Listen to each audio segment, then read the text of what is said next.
Olá, irmãos, graça e paz. Vamos hoje meditar juntos em Efésios, capítulo 4, versos 7, 8 e 11. Eu gostaria de ler apenas o verso 7 que diz: A graça foi concedida a cada um de nós, segundo a proporção do dom de Cristo.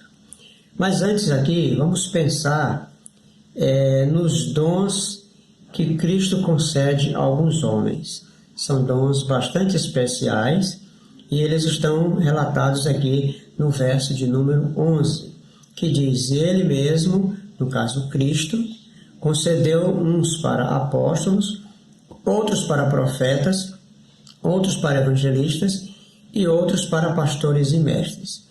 Bom, que vem a ser cada um desses dons aqui? Que vem a ser apóstolos. Certamente apóstolo aqui não é a mesma coisa que os apóstolos que seguiram a Jesus. Mas Jesus continua concedendo o dom do apostolado. No caso aqui, ser apóstolo é ser enviado, até porque a palavra apóstolo quer dizer o enviado. É enviado para uma missão, por exemplo, um missionário que vai implantar um campo, ou melhor, uma igreja num determinado lugar, e muitas vezes tem que começar do zero esse trabalho. Então, o missionário enviado para o campo, para essa missão, ele é uma espécie de apóstolo, enquanto enviado. Quanto aos profetas, não se trata aqui dos profetas do Antigo Testamento, que tinha uma palavra futura para levar ao povo de Israel. Profeta aqui é aquele servo ou aquela serva de Deus que tem o, digamos, o dom da palavra, que sabe articular bem as palavras, que tem palavras fortes, palavras impactantes que conseguem até atrair multidões. São esses profetas aqui que o Senhor está chamando. Temos vários exemplos de homens assim que tinham e que têm o poder da palavra, de atrair multidões, de atrair a atenção das pessoas, de impactar as pessoas fortemente. Podemos citar alguns exemplos. Como exemplo, podemos citar o Caio Fábio, que foi um grande homem de Deus usado nos anos 90 para trazer a palavra do Senhor com muito impacto para grandes multidões. Temos outros grandes homens de Deus no passado, que foram usados poderosamente. Podemos pensar aí no Billy Graham, que apesar de ser evangelista, mas era um homem que conseguia atrair multidões de pessoas. Então temos esse tipo de servos do Senhor chamados para serem profetas do Senhor. Temos aqui em continuidade os evangelistas, aqueles que vão levar a palavra de casa em casa, em pequenos grupos, em pequenas células. São evangelistas desse tipo, São evangelistas que estão aí presentes em muitas das nossas igrejas. Temos também aqui os pastores, aqueles que têm o dom o dom para apacentar as ovelhas, tem paciência para ouvir as ovelhas, para aconselhar, para alimentar. E temos os mestres, que são aqueles que são usados por Deus para ministrar a palavra às vezes com detalhes, com aprofundamento.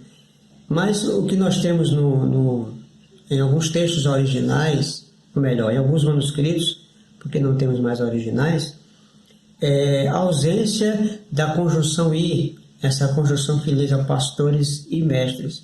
Então, ao invés de pastores e mestres, o que nós temos em muitos manuscritos é pastores mestres, como se pastores tivessem que ser mestres. E é verdade, um pastor precisa também ser mestre, precisa ter habilidade para o ensino. E o pastor, então, tem que ser um grande expositor da palavra do Senhor. O mestre não tem que ser necessariamente pastor, mas o pastor precisa ser mestre. Então, esses são os dons de Cristo, que ele concede de modo especial a alguns homens e mulheres. E no verso 8 diz que ele concede dons aos homens. Então, esses dons ele concede aos homens. Fala homens aqui no sentido genérico, homens e mulheres.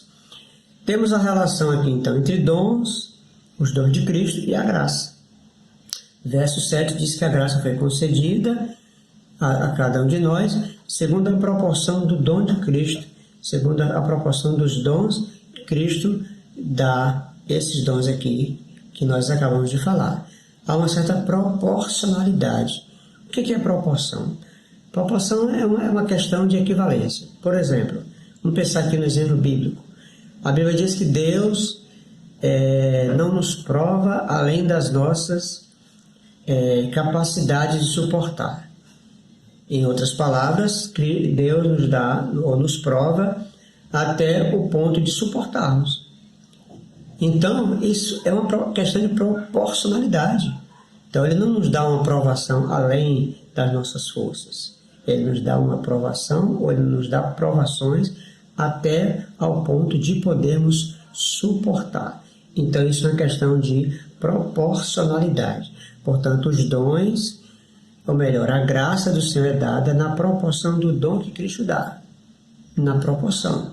Então, depende muito do dom. Depende da relevância do dom, depende da abrangência do dom, da importância do dom na obra do Senhor. Então, de acordo com o dom, então a graça é dada de modo proporcional. Isso quer dizer, então, que nem todos os servos de Deus que têm esses dons aqui possuem o mesmo nível de graça. São níveis diferentes, conforme o dom, como eu já falei.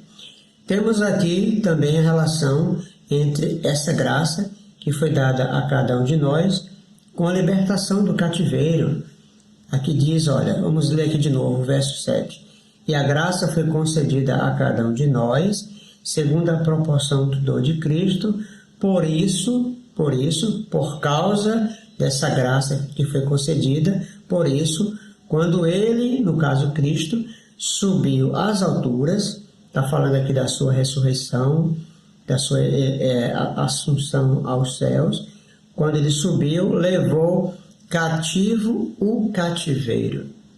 Levou cativo, levou aprisionado o cativeiro que nos aprisionava, o nosso cativeiro, as trevas, as forças do mal que nos escravizava, que nos fazia ser exatamente escravos do maligno. Esse cativeiro foi levado por Cristo. Então, o nosso cativeiro, Cristo levou cativo, porque a graça foi concedida a nós.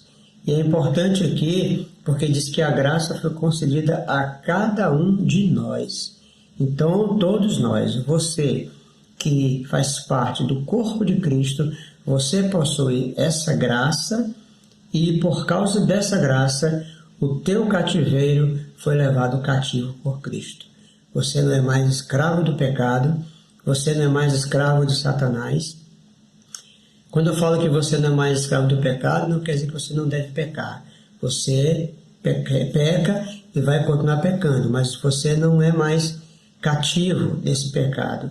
Você não é mais escravo desse pecado, porque esse pecado, os pecados que te aprisionava, eles foram levados por Cristo. Então, o cativeiro foi levado cativo por Cristo. Então, meus queridos, nós precisamos estar celebrando ao Senhor. Primeiro porque Ele concede dons relevantes para o seu povo. Esses dons que nós acabamos de dizer são dons relevantes. Nós vamos ver aí em seguida a importância desses dons, que você já sabe na prática qual é a importância deles. Então, celebremos a Deus por causa desses dons, porque eles são, na verdade, trazem uma certa estrutura para a obra do Senhor. São os líderes, que vão trazer estrutura para a obra do Senhor. Louvamos a Deus por isso. Louvamos ao Senhor porque Ele nos concede a sua graça, e louvamos ao Senhor, celebremos a Ele, porque o cativeiro que nos aprisionava foi levado cativo por Cristo. Então somos livres. É como diz a própria palavra: se o Filho vos libertar, verdadeiramente sereis livres. Então nós somos verdadeiramente livres, porque o cativeiro foi levado cativo pelo Senhor Jesus. Glória a Deus, que você possa celebrar o Senhor por isso. Deus te abençoe e que Ele te conceda um excelente dia, em nome de Jesus.